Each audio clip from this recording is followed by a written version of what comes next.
olsun. Biz sənə deyəndə. Ezberleyip geldik. Buyurun. O bilir sizdə. Buyurun. Salam, mənim adım Həmiddir, 8 yaşım var, 2017, ilim 2017-dir, oktyabrın 20-sində doğmuşam, 3-cü sinifəm. Deməli, mən məsələni nə üçün çağırmışdım?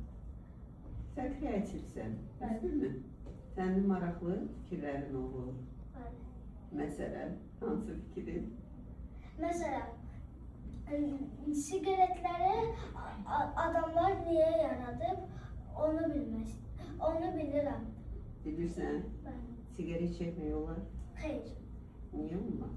Çünki adamlara zərər vurur və adamların tez ölməsinə səbəb olur. Başqa zərərli vərdişlərdən hansıdır? Məsələn, siqaretlər adamın pulunu xərcləyir, sonra bağımlılıq yaradır və adamın pis olmasına səbəb olur.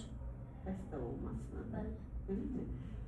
Sigaret çəkmək daha yaxşıdır, yoxsa idmanla məşğul olmaq? İdmanla. Başqa nə etmək yaxşıdır, boşdur? İdmanla məşğul olmaq gümrəhlıq verir, sağlamlıq verir insana.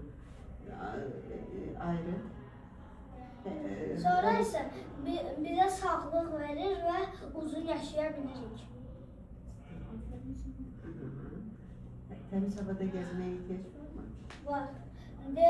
Təmiz havayı alarkən insanın vücudu yaxşı olur və hər gün sağlam olurlar.